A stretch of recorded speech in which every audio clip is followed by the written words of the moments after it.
Bien sûr que je vais t'en parler.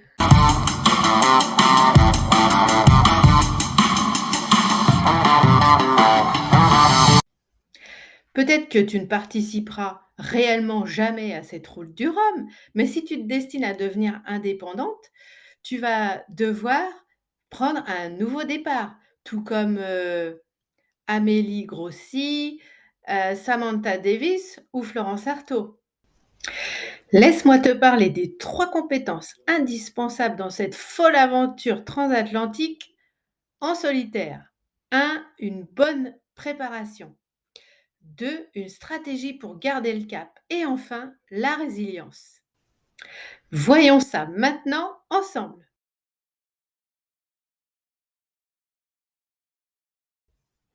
Une bonne préparation.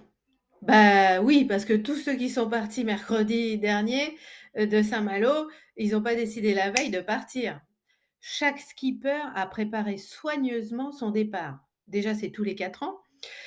Ensuite, il faut trouver des financements, le sponsor, il faut aller chercher les sponsors. 2, il faut s'habituer au bateau, des heures et des heures de navigation pour s'habituer au bateau. Et 3, se préparer physiquement, et mentalement et cetera et cetera. Donc tu le comprends, chaque skipper a minutieusement préparé son départ. Bah, si toi aussi tu te destines à devenir, une indépendante, il va falloir que tu prépares ton départ. Mais oui, c'est pas de poser ta dème sur un coup de tête, tu vois? Non, tu as 2 solutions pour préparer ton départ. Un, tu crées un business en parallèle de ton salariat, un side project comme on dit. Un business qui ne te demande pas trop de temps, mais qui te fait un complément de revenus. Ça, c'est une solution. La deuxième, qui est aussi courante, c'est de négocier ton départ, une rupture conventionnelle. Là, ça te fait donc un budget pour démarrer. Tu as de quoi voir venir. L'essentiel étant au moins 3 mois de salaire d'avance. 6, ce serait encore mieux.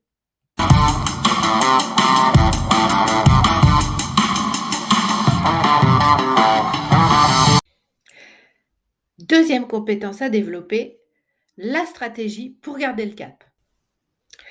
L'idée là, c'est de vraiment surveiller l'état de la mer, la météo et ça, le skipper, c'est vraiment sa force parce que le but du jeu, c'est d'aller le plus vite possible en Guadeloupe. Donc certains passent des heures et des heures à étudier les prévisions météorologiques. Donc ce qui se passe, c'est qu'ils passent, beaucoup de temps le matin et en fonction de ce qu'ils déduisent sur ce qu'ils ont vu comme prévision, ils vont donner un cap. Parce que le but, c'est d'arriver à Pointe-à-Pitre, on est bien d'accord. Et le tracé, justement, qu'ils imaginent qui sera le meilleur, ça va leur permettre d'aller le plus vite possible, dans les meilleures conditions, vers la Pointe-à-Pitre. Tu es d'accord? Ils traversent l'Atlantique. Là, ils ont tous choisi de passer par le sud. C'est le début de la course. Je t'invite à regarder vraiment comment ils vont faire et tu vas voir qu'il va y avoir vraiment du suspense parce que pour garder le cap, ça va nécessiter des réajustements. Bah, c'est pareil quand tu te destines à devenir entrepreneuse, tu vas te donner des objectifs, tu vas te fixer un cap et l'idée, c'est de rester focus sur ton cap.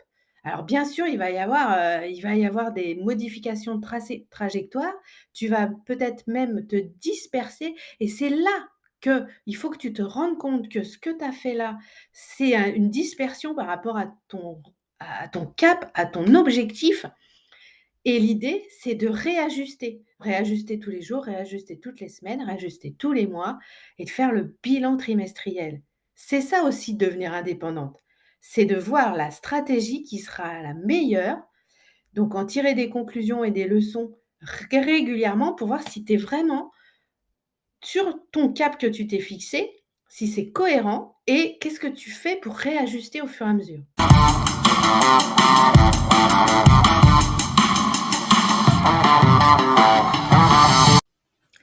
La troisième compétence, qui va être indispensable aussi, c'est carrément la résilience. Regarde, 1990. Le chef-d'œuvre de Florence Artaud, en état de grâce, l'année de ses 33 ans. Partie de Saint-Malo, elle a connu toutes les misères. Plus de téléx, ni d'informations météo, plus de pilote automatique, une hémorragie. Elle navigue coupée du monde. Coupée du monde. Florence Artaud, quel exemple de résilience. Elle a rien lâché. Imagine ce que ça a été son Rome 1990. Bah, toi aussi, tu te destines à devenir indépendante, bah, il va y avoir des hauts, des bas. La mer va être très mauvaise et quelquefois mer d'huile pétole, comme on dit en Bretagne. Mais c'est pas grave. L'essentiel, c'est de rester en mouvement et de garder le cap. Tu vas prendre tout de suite tes marques et tu vas arrêter de penser toujours en mode problème. Tu vas voir qu'à un moment donné, tu vas te sentir en confiance, tu sais ce que tu vaux, tu vas monter en compétence et tu vas ne plus penser problème, tu vas penser en mode solution. C'est-à-dire que quoi de qui va t'arriver, quand tu vas, avancer dans ton entrepreneuriat, tu vas penser: «Qu'est-ce que je vais faire? OK, il se passe ça, qu'est-ce que je mets en place? Qu'est-ce que je teste pour avancer, pour garder le mouvement?» Et ça change tout.